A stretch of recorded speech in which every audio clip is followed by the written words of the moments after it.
चाहते हैं शांति हम पर अन्याय के खिलाफ। संघर्ष है अगर जरूरी तो संघर्ष होना चाहिए। नमस्कार, मैं जनवक्ता शिवम गौतम। बड़ी खबर है कि केंद्र सरकार ने अब सुप्रीम कोर्ट को संविधान का बहुत बड़ा सबक सिखा दिया है।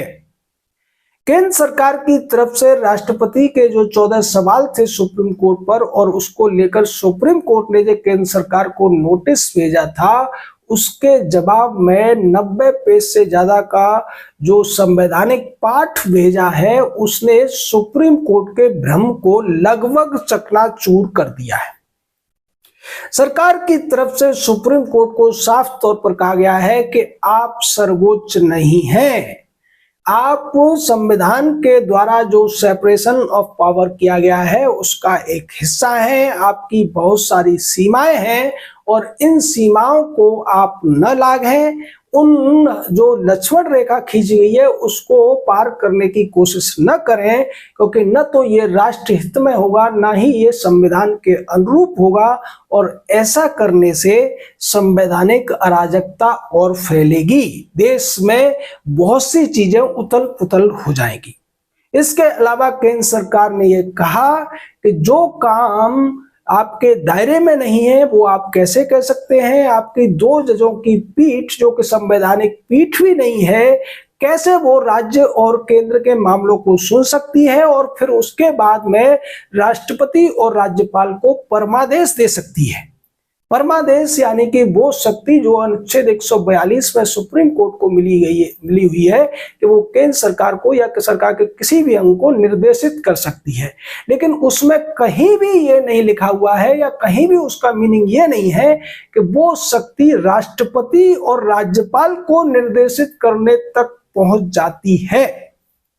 यानी ये सीधे तौर पर शक्तियों का अतिक्रमण है। जो विधायिका की शक्ति है, जो कार्यपालिका की शक्ति है, उसको सुप्रीम कोर्ट यूज करने की कोशिश कर रहा है या उसको मिसयूज कर रहा है।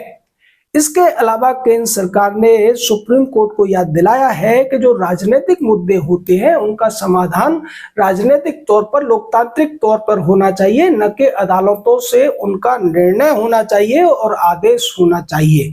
इसके अलावा सरकार ने यह भी कह दिया है कि राज्यपाल की जो शक्तियां हैं, राष्ट्रपति की जो शक्तियां हैं, वो संविधान के अनुरूप ही हैं, और संविधान में जानबूझकर अगर कुछ मामलों में समय सीमा निर्धारित नहीं की गई है तो उसके पीछे जो कारण थे उनको समझने की जरूरत है। और ऐसा संविधान निर्माताओं ने इस देश की लोकतांत्रिक शक्तियों को, भारत की संसद को और कार्यपालिका के विवेक पर छोड़ दिया था, और इसको उनके ही विवेक पर रहने देना चाहिए। संविधान में जो कहा गया है उसको ठीक से समझे जाने की जरूरत है, और कोर्ट को, खासकर सुप्रीम कोर्ट को, इस मामले में अपना दखल देकर संविधान का अतिक्रमण नहीं करना चाहिए।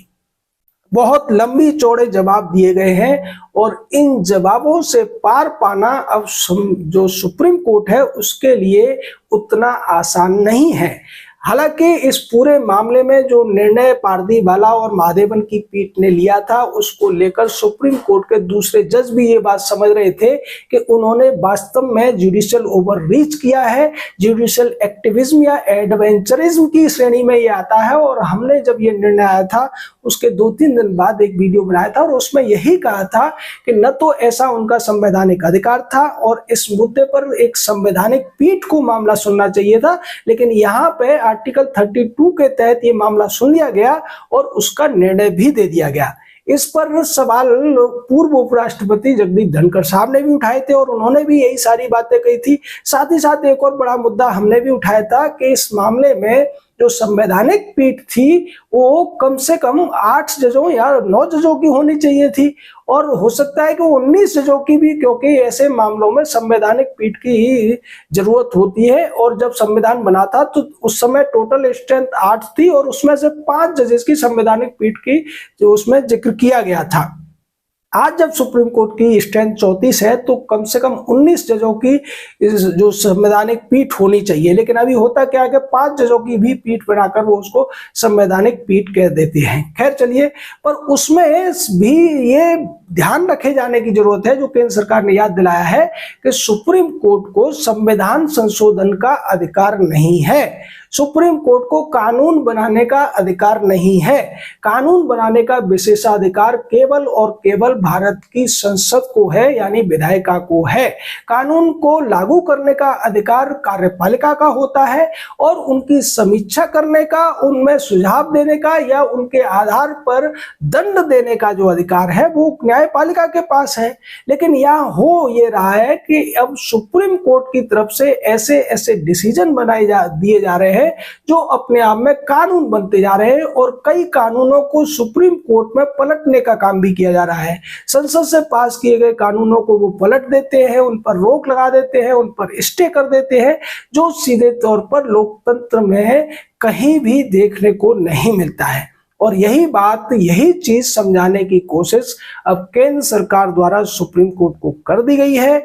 19 अगस्त से इस मामले की सुनवाई होनी है और ये जो केंद्र सरकार ने स्पष्ट तौर पर संविधान की एक व्याख्या दी है और संविधान का एक पहलू रखा है सुप्रीम कोर्ट के पास या सामने, तो उससे सुप्रीम कोर्ट कैसे पार पाएगा ये तो सुनवाई के दौरान पता चलेगा। लेकिन केंद्र सरकार इस मामले पर सख्त है और किसी भी तरह से वो सुप्रीम कोर्ट की इस अतिक्रमणवादी जो उनकी तरीका बन गया है उसको स्वीकार करने के मूड में नहीं है। ये साफ संदेश पीएम मोदी की सरकार ने दे दिया है। जय हिंद, जय भारत।